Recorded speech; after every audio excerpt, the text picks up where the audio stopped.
Starting off with, I think we're pretty healthy. Brandon Simmons right now is the only player that will be out for the game. All other guys that kind of got banged up during the course of the game should be back at full speed. David, I wasn't here last week, but Washington State and then last week's game in Colorado, you hear about senior leadership all the time, and Kevin Hogan kind of exemplifies that more than maybe anybody I've seen. Can you talk how much he's meant to you guys this year? It's just one of those things, and some of it's nonverbal. Just his presence and his energy and his determination, and in every game, something's going to go against you. And he's one of those guys that stays positive, stays energetic. We know what we have to do. He tells guys what they need to do, and he goes out there and he makes plays. That third and long, that was a decision he made. He changed the play. He changed Michael Rector's route. He did a great job of looking off the safety and came back and threw a beautiful ball, and that's a game changer. We're going from probably punting there. It's kind of too long for a field goal, and then to actually, get us a 7-point lead. But there's plays like that happen in every game this year, where he takes control and he makes a play either with his arm or with his legs. Would you say this year more than any other year he's had more control over changing plays like that? He's always had some measure of control, but right now, I've always said that's the last step for a quarterback is manipulation. To where, yes, we can change plays, we can change protections, we can change running game from one run play to another run play, but now when he can change to a pass play, and then change the protection within that pass play, and then change the route scheme in that pass play also, whether it's a change in a combination or change in a single route. Now you're looking at a guy that can manipulate the offense, that knows extremely well and is a really good decision maker. You ever let him call a series of plays? I know he has the control over some options. But, Some measure of him calling the plays, and a lot of times, and a lot of the guys, they like the options. Don't just give me the whole playbook and let me pick from however many plays. Giving him options, choose between these two, between these three, whichever you feel better about. I think that helps, and it gives him a little bit of direction, and then he's got free rein within that to take the options that we give him or change it to something completely different. All right. Oregon playing a lot better than they were earlier in the season, and I think you guys are unusual in your offense kind of keeps your defense off the field, and against a team like Oregon, that'll be key, right? Oh, there's no question. I think any of these, our whole conference, there's so many explosive offenses, so many explosive football players, and this team, Oregon's full of them. You want to give them fewer opportunities. You don't want to give them a lot of opportunities. You don't want to give them a lot of time with the football. But they don't need a lot of time with the football either. But at the same time, if we can control the clock, if we can run the ball, if we can use our play-action pass game and make plays, if we can score touchdowns instead of kicking field goals, you give yourself a chance against these guys.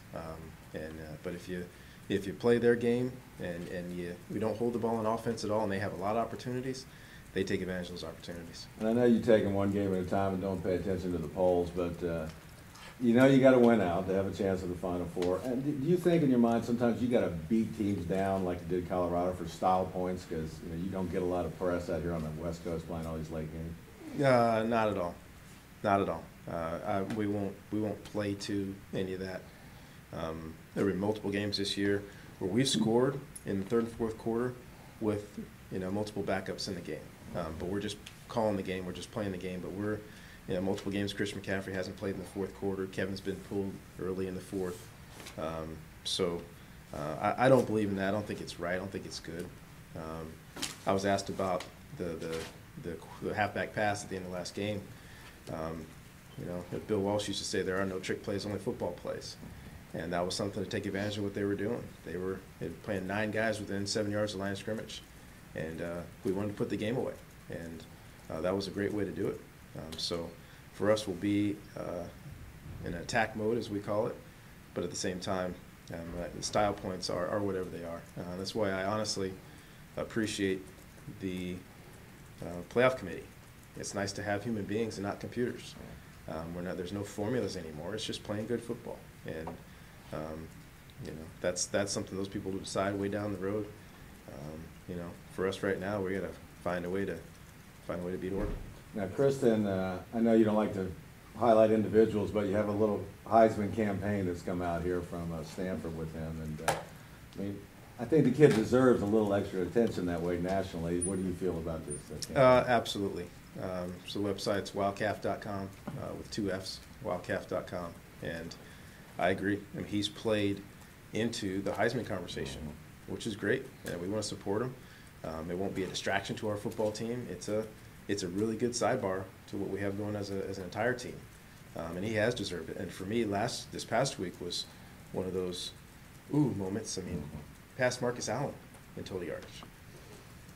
I mean, that made me like stop in my tracks. This guy passed Marcus Allen in total yards for the year that Marcus Allen won the Heisman. He's averaging 20 yards a game more than Reggie Bush, and we all know how special Reggie Bush was in the same conference. So I think what he's doing is special, and to me, the best part about him is that all he cares about is the next play. Doesn't care how many touchdowns, how many yards, it doesn't matter. What's the next play? What do I need to do for this football team? And I think that's another driving force behind our team's success. You talk about adopting a distraction. Is it something that can motivate the other guys too, to rally around him? Or Having been around it a few times, I think so, yeah. I think we have a very, very tight-knit football team. We have a team that has each other's backs, which is big. And that game one kind of showed that. We banded together even tighter than before. And on top of that, I think Christian's earned so much respect on the football team. It's not just on game day. It's how he practices, how he prepares, how serious he took his off-season training, finishing every play 20 and 30 yards down the field in practice and sprinting back to the huddle to get the next play. So, when you have an opportunity for one of those guys to have success, the teammates kind of rally around him and say, hey, we gotta help this guy. He's so shifty, though. I mean, he just has the ability to turn shoulders at just the right time. It seems like, and avoid the tackle. Is that something that you came in with, or did you see develop over his freshman year as he got more time? Oh, that's a lot of thanks to Ed and Lisa McCaffrey. He walked in with some stuff that we hadn't seen around here in a long time. And the old timers compare him to Darren Sanders, Darren Nelson, which is very apropos. I played with Glenn Milburn. He's got a lot of the same moves as Glenn Milburn, very similar, quick, explosive, shifty.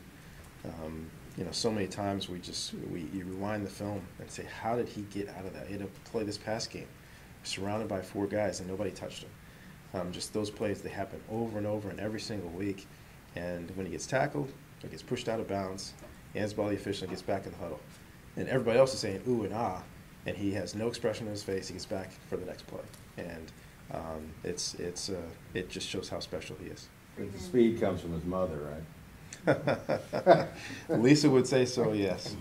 Ed wasn't too slow himself. Is Freeman that kind of playmaker for Oregon's offense? I mean, he's a sophomore as well. Oh, no question. No question.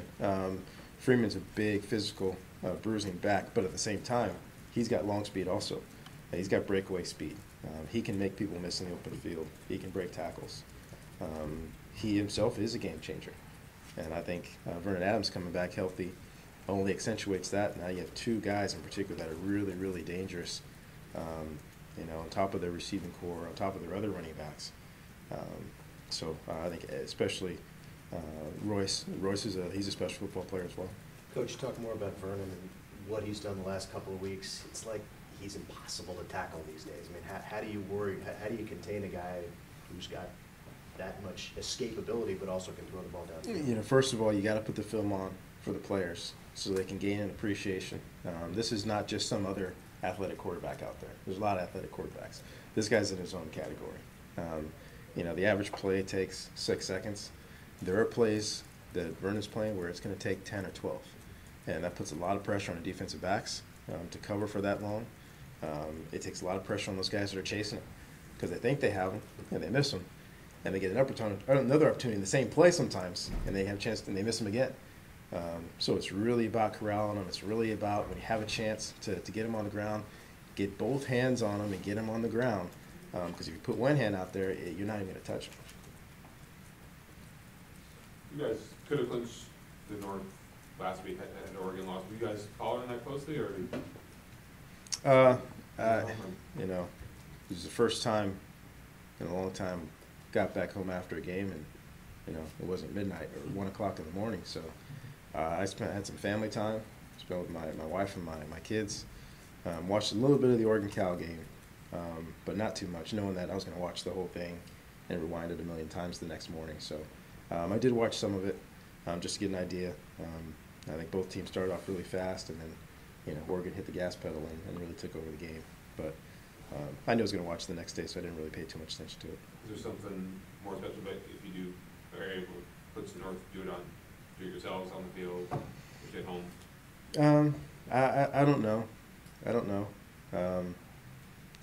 For us, whether it's anything riding on this game or not, in our minds, it's Stanford, Oregon. You know, it could be everything on the line. It could be nothing on the line. This is a physical, fast game that both teams are going to walk off the field knowing they played a hard football game. So the fact there's something on it, okay, that's great. But for us, this is Stanford, Oregon.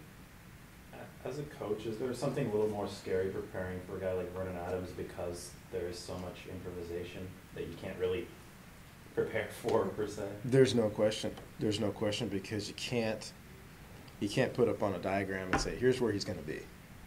So, okay, well, that's where he's going to start. I know where he's going to start, somewhere behind the center, but during the course of the game, during the course of a play, you don't know where he's going to be. So for us, it's guys understanding what their responsibilities are, knowing where their help is, and knowing where they don't have help. If he does escape, trying to get him to go one way instead of the other, which is easier said than done.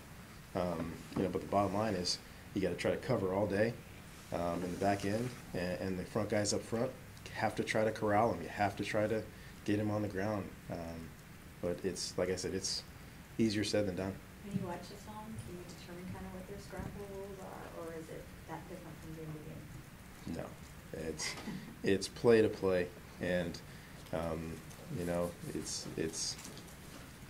he's like improvisational jazz, right?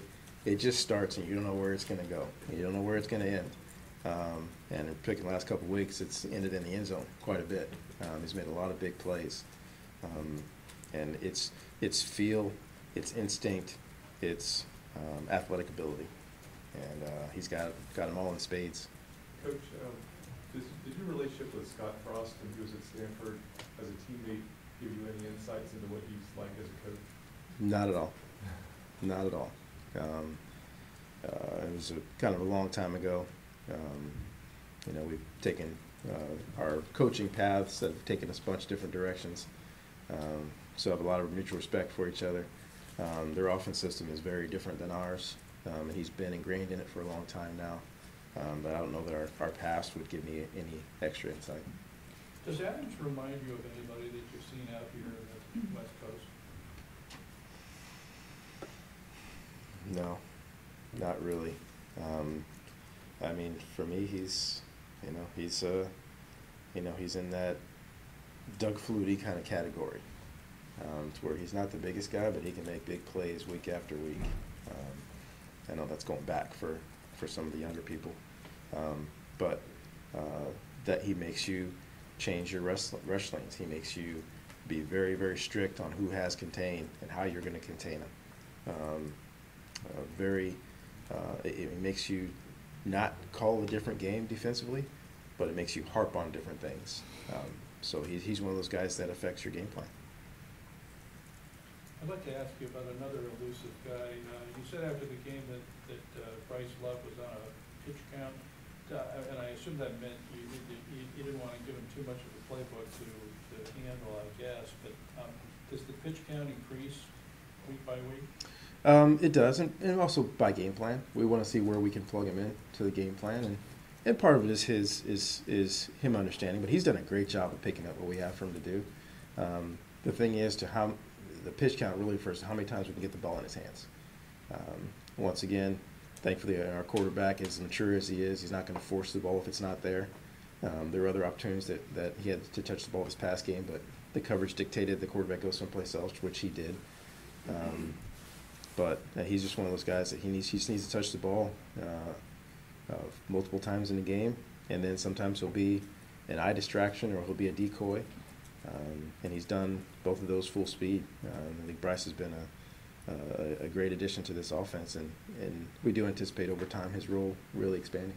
When you folks were recruiting him back to North Carolina, I'm just wondering if there's any, did you actually see him play in games, or was it all tape, or did you go to? We, Coach Lance Taylor did go see him play live at one point.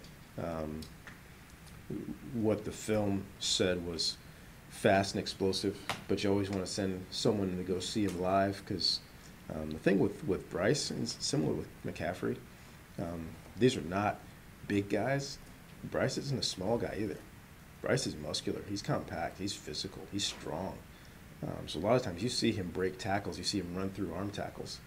Yes, he's elusive and can make people miss, and he's got the speed to finish in the end zone, but he's also a physical runner.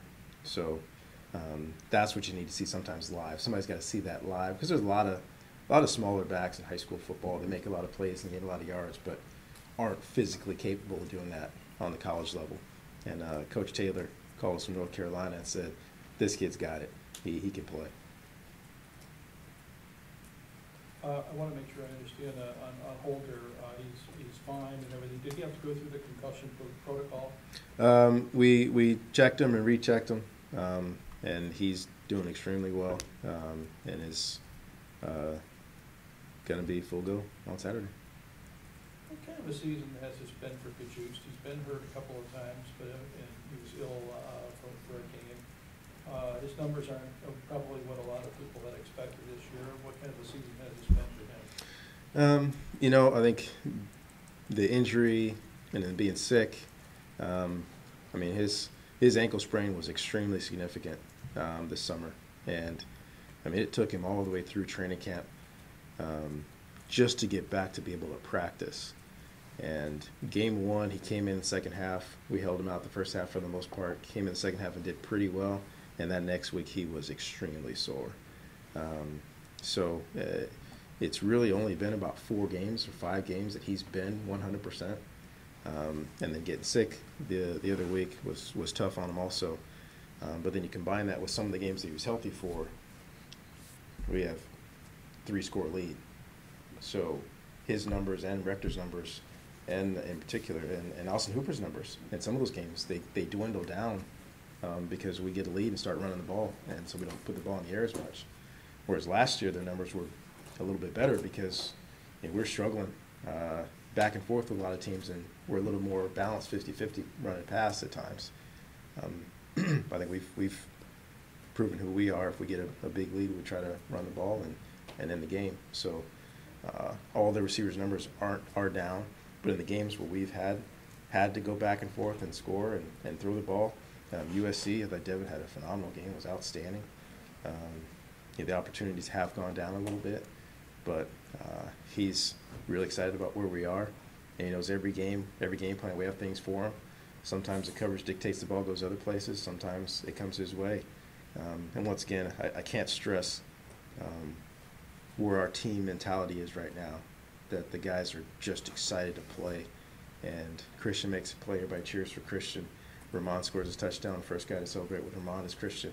The receivers are blocking as well as we've had around here in a while, even when the ball's not coming their way. Michael Rector goes 2 games without making a significant impact and has 2 of his better games as a blocker. And comes back this past game and makes plays as a receiver, which were great. And next week, if it goes back the other way, great. He's great with it. He's going to come out and block. So I think the communal aspects of our team right now are really exciting because there's a lot of unselfishness. Coach, just, I don't know if you can recall your touchdown catch from Frost against Oregon.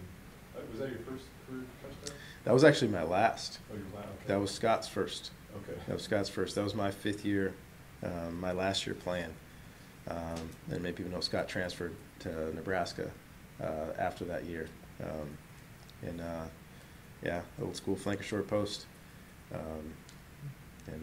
It was cover 0 and got the play, and it was a great call by Coach Walsh and a great throw by Scott, and a good enough route by me to get open and catch it. But I remember it very, very vividly, going away from the tunnel in our stadium. So it was a great catch, in other words. It was a decent catch. It was a nice ball. It was an accurately thrown ball. Yes. Thanks, everyone. Thank you.